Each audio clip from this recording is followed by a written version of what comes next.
Do you need something fun to do with your friends? Escape rooms are an incredible way to spend time with friends, family, and loved ones. And Escapology is the largest and best escape room franchise in the world. They have escape rooms such as Scooby-Doo, Murder on the Orient Express, The Code, and Under Pressure, and another brand new themed room coming this summer. On Tuesdays through May 31st, buy one full price ticket and a second person plays free. Use the code TWOFER, that's TWOFER. Visit Escapology.com for more information. Again, that's Escapology.com. Escapology is located at 82 Macomb Place in Mt Clemens. Escapology, where time is of the essence. Welcome, everybody, to another edition of the GioMoShow, right here at 88.3 FM WXOU, Auburn Hills, Michigan, Oakland University, and all your wonderful station identification features. I'm your host of the GioMoShow, Giovanni Mosheri, and the GioMoShow is your home for all Oakland sports and beyond on 88.3 FM.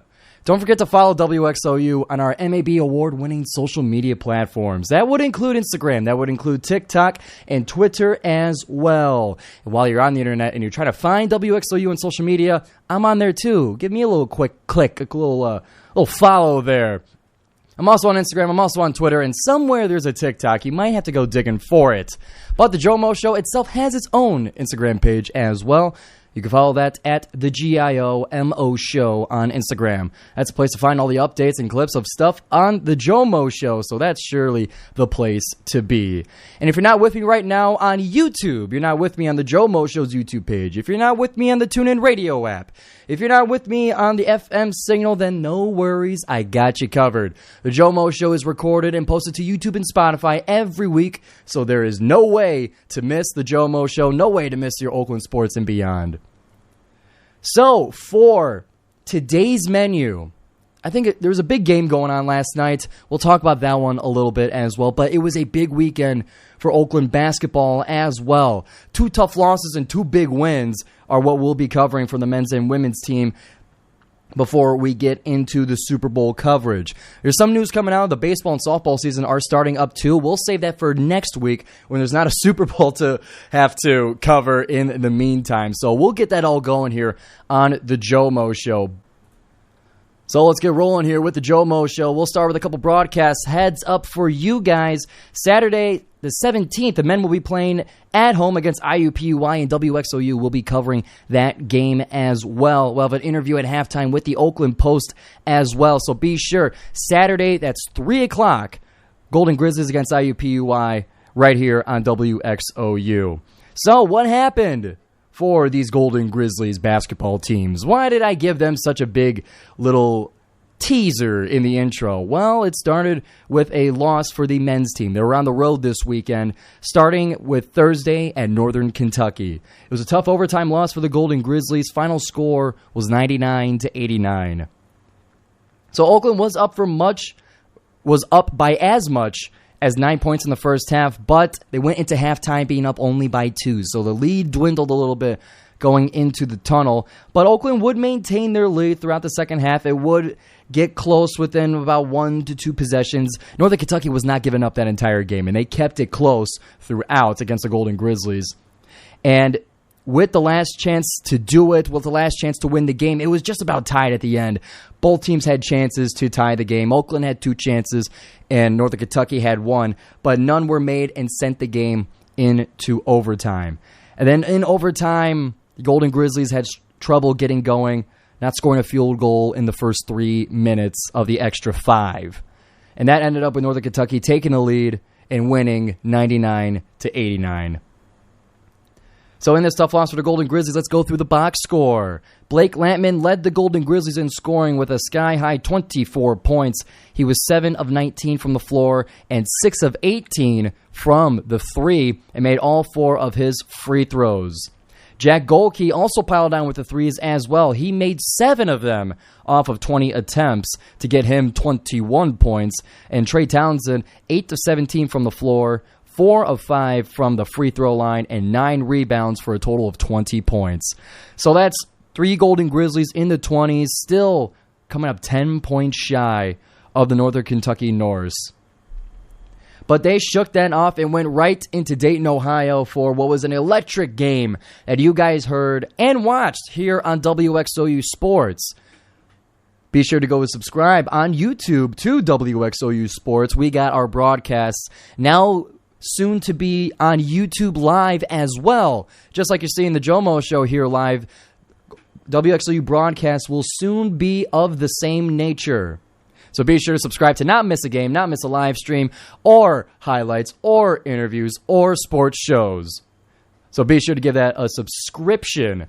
But as far as the game went, the Golden Grizzlies against Wright State, let's kind of set the stage a little bit for this game. And I'm giving this one a little bit extra attention because WXOU, we traveled the 4 hours driving down I-75 basically the entire way and made it to Dayton, Ohio. It was myself and sports director Harj Buttar made the trip to the Nutter Center, and we got to see this one with our own eyes.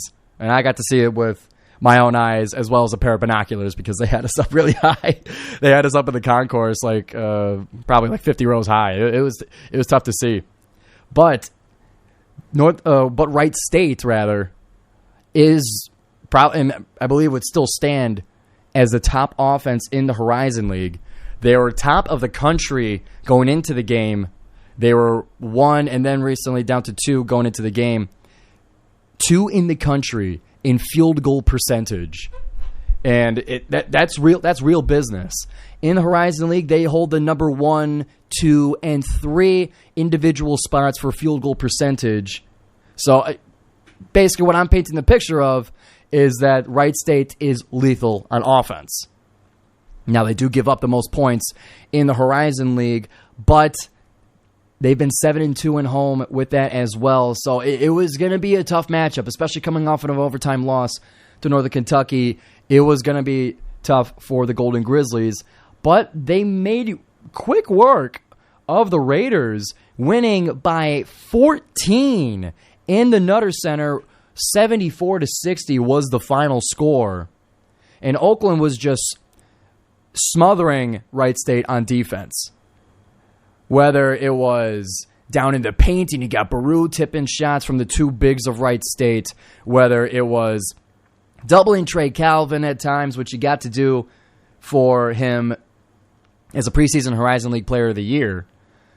So the defense was doing a fantastic job against the Raiders, but it was also a little bit on the side of Wright State. They had plenty of open shots early in the game to keep it close, whether it was three-pointers, whether it was looks underneath the basket. They just were not going in for the Raiders, and they had a lot of struggles on offense early because of it. Oakland made sure to take quick advantage of that. They spread out the scoring to everybody on the team and just kind of kept that comfortable lead for most of the game.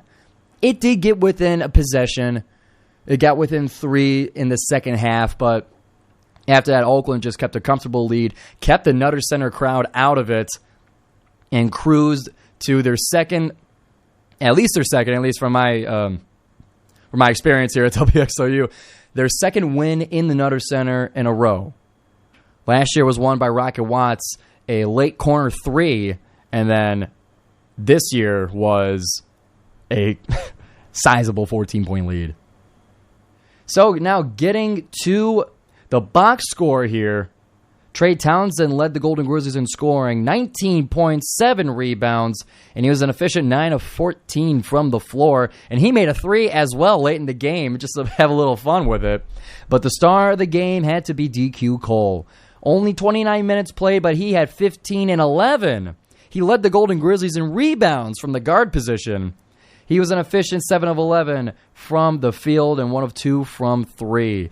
There were many times where DQ was underneath the basket, and it was a frenzy. You got a lot of big players on Wright State, but DQ was able to get up there, grab the ball, and put it back in multiple times during the game. It was a sight to see. And we got an interview with him after the game as well. Another reason to go to WXOU Sports on YouTube after the show. We got an interview with him as well as Jack Golke, who had 15 points, 5 rebounds, and 5 of 11 from 3. And then from there, 6, 5, 4, every Golden Grizzly that had minutes had points. So it was spread out for the Golden Grizzlies, and what was a great game in Wright State. I think we just lost the video for the YouTube stream a little bit. There we go. So, before we continue now to the women's basketball, I just want to give a thank you to Wright State, as they were more than gracious hosts to us as opposing student radio. Everybody from those who greeted us at the loading dock where we entered the Nutter Center, everybody from there to some of the media, from some of the staff and media we were chit-chatting with before the game. They fed us before the game. They were nothing but hospitable to us, and I got to say the Nutter Center that's a pretty sweet venue. I'm a fan of what they got going on there. I'm a fan of all the kind of promotional stuff that they got around the concourse. They have like painted on the wall like life-size pictures of the players, and like, how do you size up to the Raiders? Like I love what they got going on there, and I'll be honest, I'm sure I'm saying this partly because of the fact we won the game, but either way, a big thank you to Wright State and those at the Nutter Center. But yeah, make sure to go to WXOU Sports for that interview with not only DQ Cole, but with Jack Golke, and you can see our broadcaster review, get me and Harj's view on the game immediately following, and never miss a thing from your favorite college radio station by subscribing to WXOU Sports. So, coming up after the break here, we're going to get into women's basketball's wild weekend of 2 home games in the arena, those of which you've heard on WXOU Sports. But before we get into that, I got to tell you guys about a sports show we got here on WXOU. It's the one and only Blue Ski Mask Show. Tuesdays from 4 to 5 on WXOU. It is the home for the ultimate fans of Detroit football and Detroit basketball. This thrilling program is hosted by Oakland Post sports editor Brock Hillig and sports reporter Kirk Szymanski, and they'll take you through an exhilarating ride through Detroit Lions, Detroit Pistons, game analysis, player spotlights, expert insights on everything going on of sports in the Motor City. Once again, that is Tuesdays 4 to 5. On WXOU for the Blue Ski Mask Show. We'll be right back with women's basketball, and then we'll get into the Super Bowl. And that'll get us back here to the GioMoShow, 88.3 FM, WXOU. It is time now for women's basketball. If you missed the GioMoShow and you're just tuning in right now, we covered men's basketball as they played at Northern Kentucky and at Wright State. We covered all of that, so be sure to go to YouTube and Spotify to find the GioMoShow after the fact and get that Golden Grizzlies basketball info, coverage, whatever you would like to call it. But now we're talking about women's basketball. We had 2 broadcasts for them on WXOU. First of which was Youngstown State, of which is not a state itself, but rather in Ohio. But the Golden Grizzlies fell in a hard one to the Penguins. Final score was 79-85. I was present there in the arena, watching in the stands, giving Youngstown State all the business I could from the student section spot. But I'll say this about, and it's not just Youngstown State, but I've started to notice a little bit of a trend here where I'm seeing the bench of the opposing team do their chants and claps and kind of get loud. And I'll be honest, I don't know why other teams don't do that as much. Now, of course, it doesn't help the Golden Grizzlies when they do that, but just thinking about it, like, unless it's for the sake of keeping their players rested and have them catch their breath, I don't know why they don't do the chants from the bench as often. It could also be a sportsmanship argument, but listen, I'll be straight up here. When you're in the arena for women's basketball, it's not a lot of vocal competition in terms of the chants. Like, there's lulls in the noise in the building when the pep band and me are transitioning chants there. And I noticed Youngstown State right away from the first quarter, they were doing their chants and claps and getting them energized from the start of the game. So, I'd love to know why other teams don't do that more often. I find it to be, honestly, pretty effective. But they were also winning at that point, so I doubt they would be doing it even if they were down. But Youngstown State kind of had the lead and kept it for most of the game here. Oakland got it within a couple of possessions here and there, but ultimately were held at a stiff arm's distance from the Penguins at home. Once again, final score, 79-85. Youngstown State comes out of the arena with a win. But not to fear. Robert Morris is here, or was here, against the Golden Grizzlies. This one went into overtime. 67-65 was the final score. Golden Grizzlies get a last-second buzzer beater, chewing your fingernails type of game with a win by 2. So kind of the flow of this game here. Oakland was up by 8 with about 4 minutes left in regulation, but they were held scoreless for most of those minutes, allowing Robert Morris to come back and get the game potentially in overtime. Now, OU did have a chance to gain the 1-point lead from the free throw line, but missed one of the 2 that allowed for a tie game and got the game sent into overtime. And then in the extra 5 minutes, it went back and forth, and it ended in the last few seconds. Less than a minute to go. Crunch time. It was tied at 65. Brooke Quarles-Daniels had the inbound on the media sideline. Inbounded inside. Matty Skorupski had it. Shot in the middle and scored with the buzzer sounding to get the Golden Grizzlies the 67-65 win over the Robert Morris Colonials.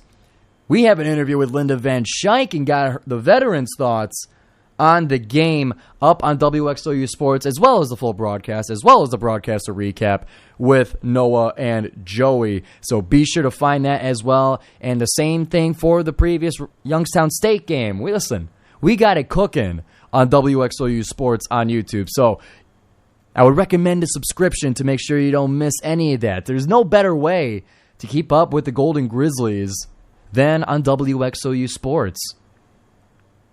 So box score for that game, and I'm now realizing I forgot the box score for Youngstown State. However, we got to keep the show rolling. We got a lot of Super Bowl coverage to do in just a little bit. But box score for the Robert Morris game. It was an evenly spread out scoring day for Golden Grizzlies in double digits. Markai McCormick led the Golden Grizzlies, 13 points, most of which did come from the line. 3 of 11 from the field, 2 of them were threes, and made 5 of 6 from the line to get her the 13 points. Brooke Quarles-Daniels, 12 points, 3 of 10 from the field, but 6 of 6 from the line with 9 rebounds as well. Kennedy Monteau, 3 of 7 from the field, 1 of 3 from 3, 4 of 6 from the line for 11 points for her. And then the 10 points by Matty Skorupski, 4 of 9 from the floor, 1 of 1 from 3, and 1 free throw on top of it to get her the 10 points, of which included the final game-winning score. So where does that put our Golden Grizzlies now? We'll rewind and get the record up for the men. They are now 11-4 in conference. That puts them near the top of the Horizon League. And then for the women, forgive me, I'm pulling up the records right now. The women are 6-9 in conference currently. We'll get you the full Horizon League standings coming up right now. The men's team, they sit in second place, 1 game behind Green Bay. Green Bay 12-3 in conference. They were literally last place last year in the Horizon League. They are now all the way worst to first. But Green Bay is 12-3. Oakland is 11-4 for the men. So it's looking like a home game for the Golden Grizzlies is within reach. The month of February and the rest of it will be the deciding factor, of course. But it's looking really good for the Golden Grizzlies on the men's side. Let's look at the standings for now the women's side. Oakland sitting around the middle of the pack for the Horizon League, a little bit below the average. They sit at, let me count. They sit at 8th place in the Horizon League. Youngstown State got the jump over them with their win in the arena. Oakland sitting at 6-9 in conference. So it's been a wild weekend for the Golden Grizzlies. The men's team, I'm just going to give you guys the update now as to what games are coming up. The men's team, they continue their road trip with one final game against Purdue Fort Wayne, that being this Wednesday, the 14th, for Valentine's Day. They look to get their revenge over the Mastodons as early in the Horizon League season, Purdue Fort Wayne gave us the business in the arena with a legendary shooting day. Shot 60% from the field and the three. So they'll be facing them Wednesday the 14th before coming home Saturday for IUPUI. Women's schedule coming up for them. They will now be on the road for the next 3 games. Thursday at Cleveland State. The following Thursday at Green Bay, and then that Saturday at Milwaukee. They won't be back until the end of the month.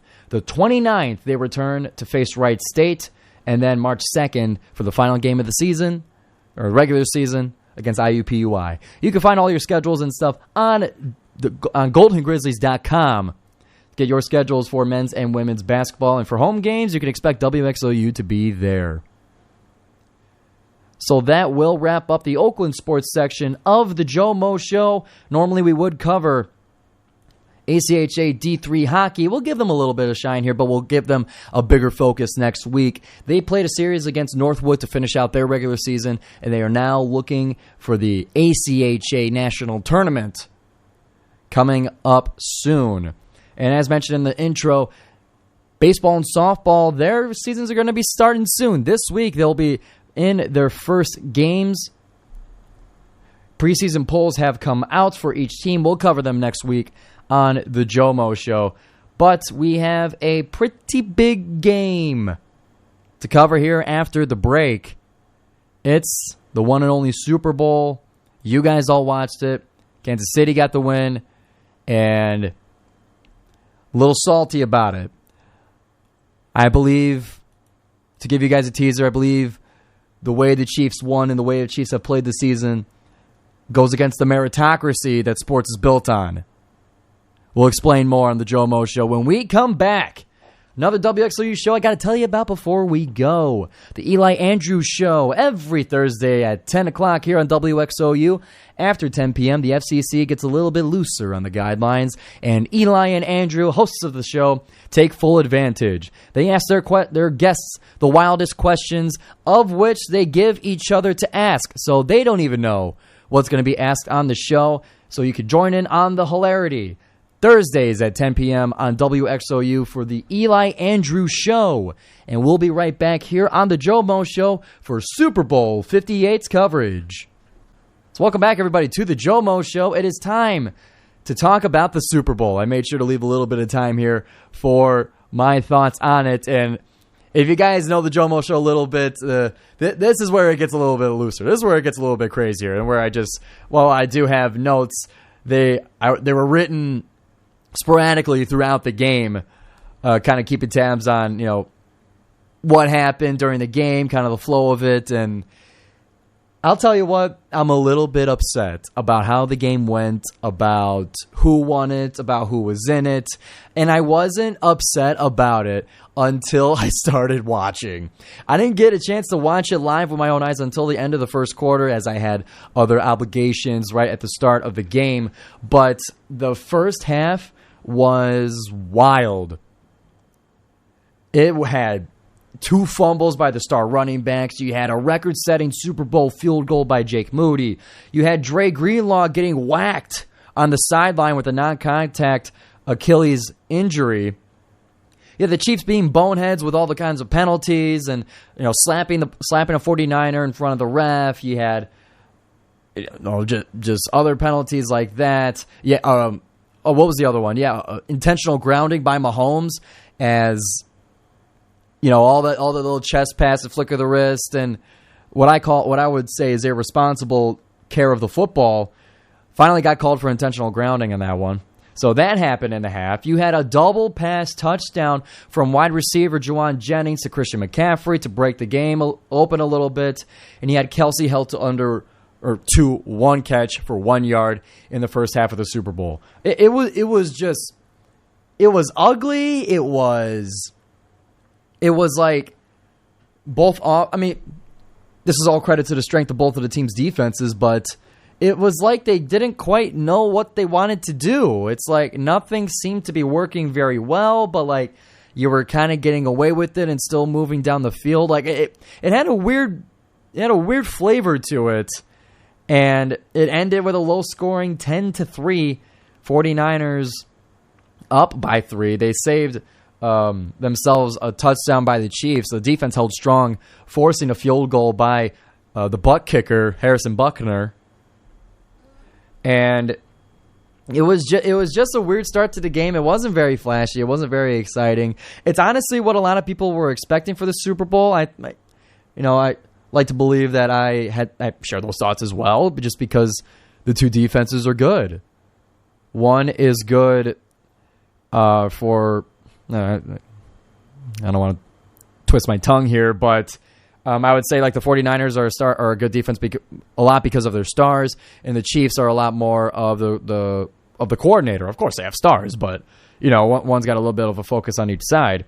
But just a kind of an ugly defensive game, and it was like, okay, I guess it's just going to be a slugger like this.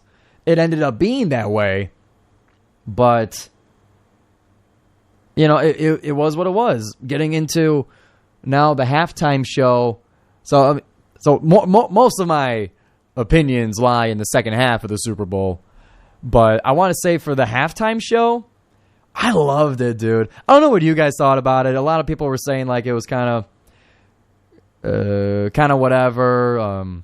But honestly, I really loved that halftime show. I've been I would call it a medium fan of Usher for most of my life. I'm old enough to remember the dates. Here, my beard's getting gray at the moment as I'm speaking here, but I remember when I was like 8 years old, I had like a USB MP3 player, and I would download songs from like YouTube to MP3 back in the day.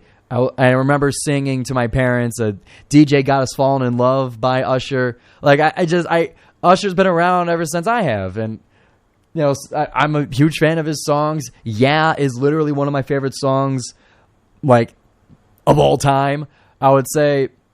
And it was just, I thought it was a fantastic halftime show. Usher is a fantastic dancer. It was a lot of the cross the leg and spin around. It was a lot of the kind of moonwalk, like kind of a very flowing way of dancing. I loved it. He's a fantastic dancer. I think he's a great performer. You had guest stars everywhere during it. And, Lil Jon and Ludacris were there for to end the show, and I got a huge kick out of it. I thought the roller skates were a sweet addition to it. I just like the kind of the style of roller skating, whether it's like the music that's usually along with it, or it's just the flowing nature. The flowing nature of roller skates and dancing with them. Like I got a sweet tooth for that stuff. So I love this Super Bowl halftime show. And what killed me, what made me laugh so hard this morning, I didn't see it until this morning. But do you guys remember the story where Usher was caught like giving fake money at a club, and it was Usher dollars, like it had his face on it? Well, in Allegiant Stadium, they like confetti were pouring down Usher $100 bills. Look it up. It was hilarious. Just everyone had like $100 bill, but it was just Usher's face on it. You had the Apple Music logo on it. It was like I was dying in my apartment this morning getting ready for the show. I thought that was just hilarious. So, let me know what you guys think about the halftime show. I loved it. I really loved it. Like the past couple halftime shows have been great. Rihanna's last year was pretty good. I mean, I wasn't necessarily a lifelong Rihanna fan coming in, but I thought her show was pretty good. The one in LA was obviously amazing with Snoop and Eminem and an appearance by 50 Cent. I sadly can't remember the female artist that was there, but it was a fantastic halftime show. Like, these big cities get big shows. I remember The Weeknd a few years back. His was okay, but I do like The Weeknd. Like, as an artist, I like his music a lot. So, I mean, for me, the halftime shows, they don't have to be this huge, extravagant, moving parts, a dragon like moving across the. Like, I don't need the huge set pieces. I'm just looking for an entertaining concert. I'm looking for like a decent dance performance and like a little bit of flavor here and there. Like with Usher's, it was the roller skates, it was good dancing, good singing. He had a marching band, which I thought was funny too. But I don't need a whole lot for the halftime shows. Just good artists, good music, and keep me kind of bumping to the music. That's all I need, and that's all I got, and that's all I liked. So that's for the halftime show. I didn't get a huge look at the Nickelodeon broadcast of it, and I couldn't find or I didn't see live the Bubble Bowl Super Bowl halftime show that they allegedly did. I say allegedly because I didn't see it, but I'm pretty sure they did. But I was really looking forward to seeing that, but I didn't get the timing right, and I'll have to just look it up on YouTube later. But I think a Nickelodeon broadcast is kind of a cool thing. It's obviously experimental. It's you got the motion capture of Tom Kenny, and forget the voice actor for Patrick, but they had the motion capture commentators of SpongeBob and Patrick. I think it's neat. That and the Toy Story broadcast they did from London, like it's innovative. I'm cool with a new idea. It's obviously to try and get in a younger audience for the Super Bowl, and it's kind of cool. I mean, obviously it needs a lot of polish, and for me as a broadcaster, like, yeah, you're not gonna get Jim Nance. You're not going to get Al Michaels on a Nickelodeon broadcast, but I mean, Nate Burleson and forget the play-by-play guy's name, but I think they did a fine job. It's a Nickelodeon broadcast. It's going to be the way it is. But I think it's a neat idea, and I'd be curious to see what they come up with for later Super Bowls. But now getting into the second half of the game itself. Now we're talking about football again.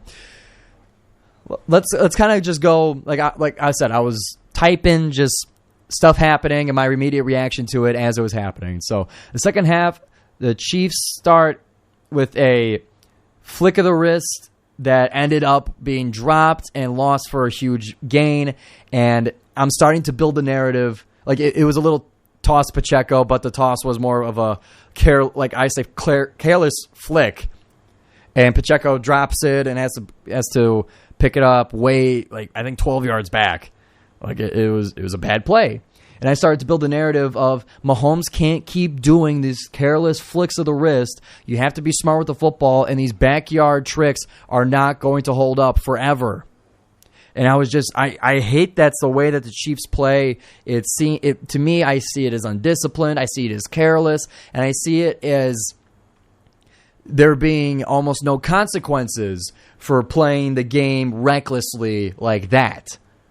Like, if you want to do a toss play, toss it to where the ball is more in a uniform place. When you shovel pass it and you give it a little bit of a spin, it's the same catch every time for Pacheco. But when you flick the ball like that, you have a potential of the point hitting his chest or it just bouncing irregularly.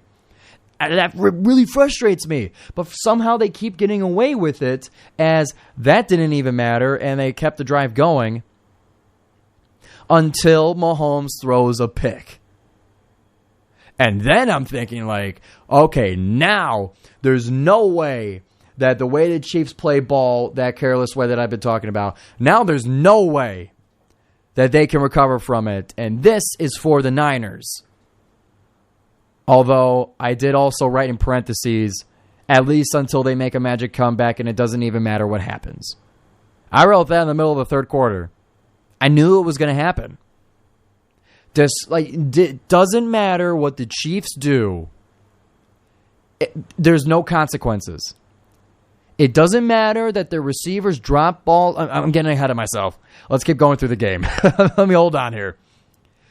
So the Niners get an interception in that game, and then Debo starts going in and out of the lineup, and I'm starting to say, okay, they're just starting to whack these Niners players.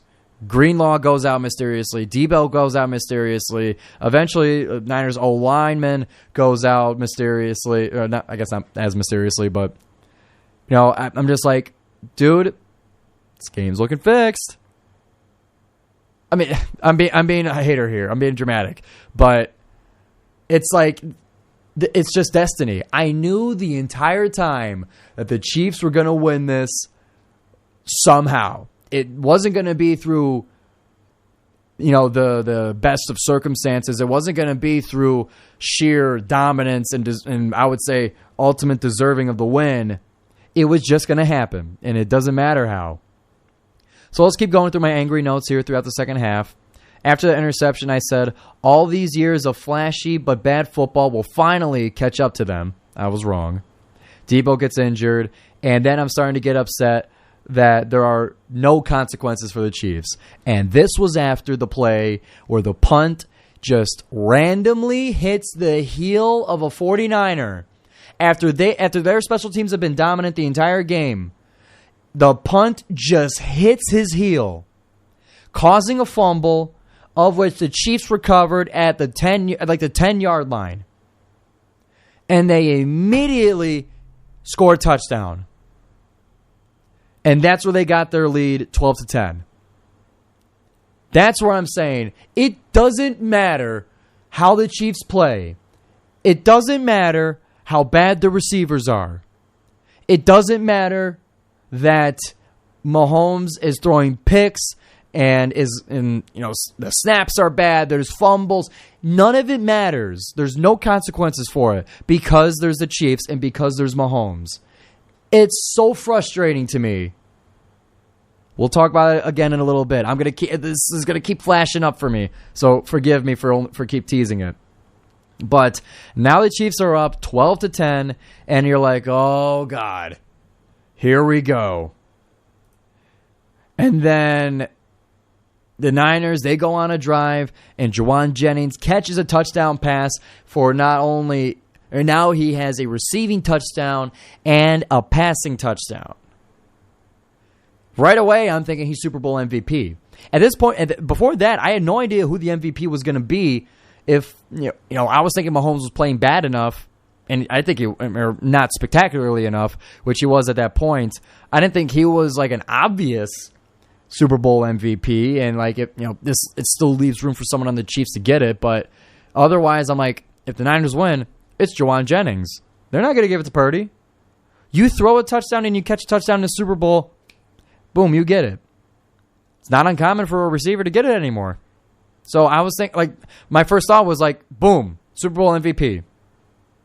And I'll get into why I hate the fact that there's a fan vote for that, but either way. But then with that touchdown, of course, after the Niners special teams, like I've been saying, has been dominant the whole time, the extra point is blocked. The Niners are left being only up by 3.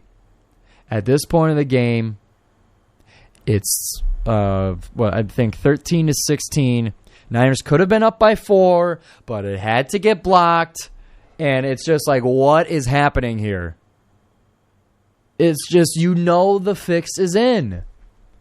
To me, as a salty Lions fan, I hated both these teams, but I was not fond of the Chiefs even more. But it's just how does this weird stuff just keep happening against the Niners?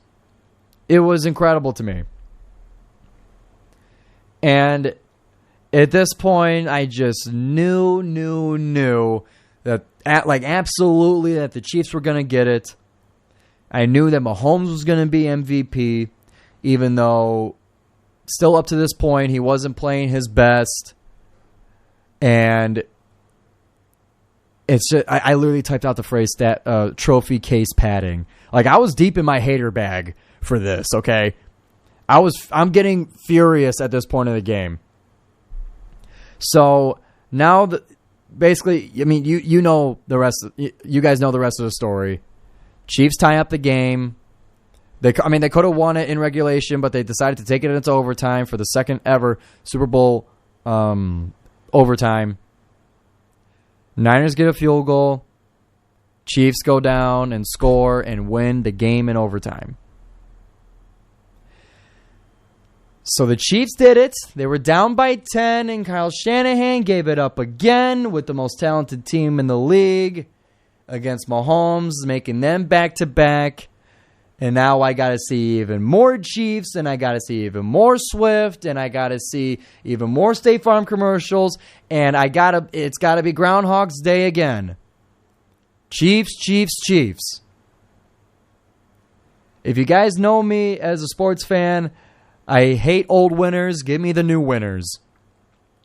I never liked the Patriots when they were doing their thing, and I don't like the Chiefs doing their thing. It was cute when they did it at first, but listen, I need a mix of winners here. I need it to really feel like that there's an open opportunity for everybody to win if they are good enough. When there's winners like these, when you have all-time talents like Kelsey and Mahomes, then it's just like it doesn't matter what happens, they're still good enough to win. Now, I know it's insane. I'm being a hater. I understand this. So, I mean, but I can't help but feel it, dude. I can't help but hate on them. And now I want to bring it to my broader point here. I was teasing it throughout the segment, but it doesn't matter what happens to the Chiefs. It doesn't matter that their receivers are terrible. It doesn't matter that even when Mahomes throws it to them, they drop it. It doesn't matter that they line up offsides and lose a game. They're still going to, like, it doesn't matter that they lose to the Raiders on Christmas Day. It still just works. There's no consequences for them being bad. Their road to the Super Bowl was a frozen Dolphins team in their house. It was a Ravens team that refused to win and have a good game plan with also one of the best teams in the league, and then they got, or excuse me, it was the Dolphins and the Bills and the Ravens, right? Forgive me, my memory, but I mean, what I'm saying is, it's just like it doesn't matter. They're still going to win. And I hate that as a fan. I hate when a season is predetermined before it even starts. When a playoffs are determined before it even starts, when a championship game, when a Super Bowl, when everything is predetermined, seemingly, before it even starts. I hate that as a fan. So, I mean, when you got Hall of Fame, Mount Rushmore players like Mahomes and coaches like Reed and Kelsey, and when you got these players that are so good that it doesn't matter, it feels like the rest of the team, the way it's constructed and the way the team has gone throughout the season, I feel like they don't deserve it. It's insanity. I know that, but like, if you're a bad team, if you got terrible spots on your roster, then you should be losing games for it. Not being bailed out from your Hall of Fame quarterback, not being bailed out by a punt hitting a heel and giving them a free touchdown. It's frustrating to me. I want it to be a Wild West for championships. I want an even playing field. I want to not know who's going to win until they do it. If I'm sitting there at halftime knowing that the Chiefs are going to win it regardless, that's no fun at all. I have no fun with that. That's what was so frustrating about this Super Bowl, is that this relatively bad Chiefs team still wins it. Of course, it's a credit to Mahomes. Of course, it's a credit to all those guys. That's what makes them legendary. But, dude, it's annoying. And then you got all the off the field stuff. Then you got the commercials, and you got the camera cutaways to those who are more famous, that's what I mean. But like, it's just all this crap I got to now experience throughout the rest of not only this offseason, but the next season as well, because they already have all the commercials filmed and are ready to air during football season. Like, it's going to happen all again. It's going to be it's going to be Kelsey doing Pfizer commercials for now 3 things at once, and he's got 3 Band-Aids on his arm and 3 rings. Like, oh man, that's just a little joke, but oh man, it's just it was frustrating to watch and to experience. And what I didn't think I would be mad about until I was watching it, and my brothers and my cousins were bringing it up. The Lions would have kicked the crap out of them, man. The Lions would have kicked the crap out of those Chiefs. Or even those Niners. Like, we should have beat those Niners. Those teams were awful, and they're still in the Super Bowl, and we could have beat them, dude. Oh, that was so frustrating. My brother was... I was with my roommate. We were watching it together, and it was at the 4th quarter, or it was... I forget when, but the Chiefs were at the goal line, and they had a choice to kick it or go for it. And I was like, I looked to him and said, like, well, what do you think? Do you go for it? And he says, I know somebody who would. And I burst into tears. I was rolling on the floor crying. Because we absolutely could have beat the Chiefs. We did already. And, like, the matchup would have been good, man. You know... Our secondary is bad. Well, so are their receivers, so that's fine. And God, we could have ran the ball on them. Like we had Jahmyr Gibbs and David Montgomery full strength. We could have had them go. Oh my God, we could have absolutely won the Super Bowl this year. And it wasn't a point until I was watching it. I was fine with it after the championship game, and I thought I made my peace, but the peace has been disrupted by the Chiefs. So that got really frustrating. What else bothered me about the game? let's go to more things of what bothered me throughout the Super Bowl. So we'll talk about the broadcasting crew. Now, I'm a play-by-play guy. I absolutely love and adore Jim Nantz. His career, him doing this for his 7th Super Bowl, and his willingness to reach out and to be a ambassador of the career of broadcasting. Listen, I love Jim Nantz, but Tony Romo was getting on my nerves throughout the game, and I don't get the sense that he respects broadcasting the same way as me as a broadcaster do. And of course, Tony Romo has a wealth of knowledge, and of course he knows what he's talking about on the field. But to me, his casual style, which again is a style and it's subjective, but that style comes off as unprofessional and unserious. And certain moments where like you doing them,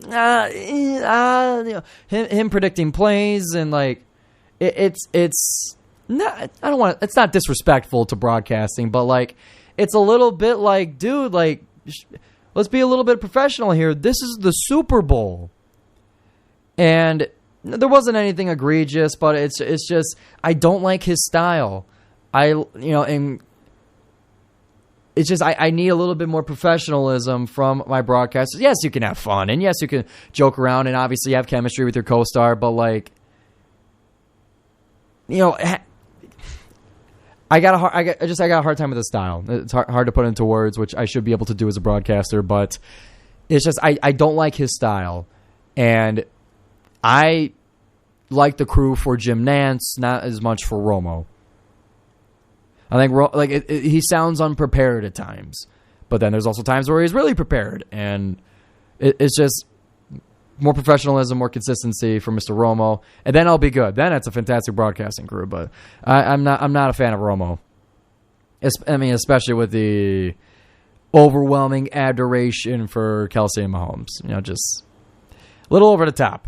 What else bothered me about the Super Bowl? The fact that the fans get a 20% vote for the Super Bowl MVP? I don't know how long this has been going on, but Why do fans get a vote in this? Why do fans get an unlimited amount of votes in this? Because if you went to NFL.com and if you voted, it's one of those things where you can vote again and again and again and again. Like, it doesn't check if you've done it already. So what's the point of a vote if you can vote 100 times? Is it to show that you're more of a fan for getting 100 votes in? It's not. That's not what a vote is. I don't think a fan should ever have a vote in the Super Bowl MVP. Pro Bowl, fine. It's already a little bit... I do like the Pro Bowl games format, but it's a lot more casual and a little bit watered down to what it used to be. All Pro is where there's the writers and the coaches and the players. That's where they get the official votes, and that you could consider that the official, all-star team, all-pro team. The Super Bowl MVP should not be partially decided by fans, because all it's going to be is who's the most popular. You're not going to look at who had the most impactful or had the most impact on the game. You're not going to look at the stats and the weight, and fans aren't going to look for that. They're going to vote for their favorite player. I don't trust the opinion of the general public when it comes to awards like these. So why do they get the finals MVP? Why do they get the Super Bowl MVP vote? I didn't know this until this Super Bowl, and I think it's fugazi. I think it waters down the award, and I mean, it's, you're telling me that fans were voting for Julian Edelman and for Cooper Kupp as wide receivers? Maybe, but why do we get a vote? Get those that are more experienced with football and Super Bowl history, get them to vote on the MVP. I don't care what the public thinks. And if you're going to tell me, well, Giovanni, it's only 20%. Well, if it's only 20% and not significant, why bother doing it at all? If it's 20% and insignificant, it might as well be zero. That's what I say to that. So I don't know why they get a vote. I don't think they should get a vote, but Mahomes won it anyway. Deservingly so. I didn't think he deserved it at first, but as the game went on, the scrambling, the design runs, the touchdown pass at the end, he really did earn the award. Late, but he earned the award. I'm not upset that he won it. I don't like the idea of 80%, only 80% of this award is valid. I don't like that. Stop the vote. Stop the count. Jeez. But yeah, cut the vote out, or at least make it one per person. I don't know, why are we allowing people to just bot it? My friend is a computer science. My roommate is a computer science major. He could whip up code to bot the vote and vote unlimitedly. He could whip up that code in 5 minutes. He's an undergrad in computer science, dude. I don't think that's right. I don't think it's right. So, let's wrap this up here. All right, let's land the plane, Giovanni. So, overall with the Super Bowl, it was frustrating to watch. There's no consequences or justice in the meritocracy of football. It's almost unfair to have players that good overcome so much of their bad units on the team. I thought the halftime show was awesome. I think Romo needs work for broadcasting. I love Jim Nantz. Nickelodeon's broadcast was kind of cute. And the Lions could have won it. So overall, I did not enjoy the Super Bowl as much as others have. And it was not one that I regretted missing the first quarter of. We'll put it that way. I was not totally upset about missing the first quarter of the game, especially when it was just 3-0. But yeah, not my favorite Super Bowl. And I need the Lions in that thing. I need the Lions in that thing now. Now I got the taste for it. Now I have the full experience of losing and watching the winner get it. It stings. And also, one last point before we get out of here. A point made by my family member of mine. is that the 49ers deserve to give up that free touchdown with the punt hitting the heel. That is spiritual revenge from the Vildor face mask catch for Ayuk. So, what goes around comes around, I guess you could say. And the Kirk Cousins curse is real. Apparently, every team who's lost to Kirk Cousins has never ended up winning the Super Bowl. So, with that, Super Bowl 58 was okay. Golden Grizzlies basketball this week was pretty good. And the JoMo Show is now in conclusion. Thank you, everybody, for listening. Be sure to subscribe to the JoMo Show right here on YouTube. Subscribe to WXOU Sports. Find me on Spotify. Find the full recording of the show, podcast version and all, on the JoMo Show. Follow me. You can find where I am and where you need. If you're watching on YouTube, you can see all the social media there. And from Giovanni Moscieri, we will be back here next Monday at 12 right here on WXOU 88.3 FM, Auburn Hills, Michigan, Oakland University, and the station ID is out.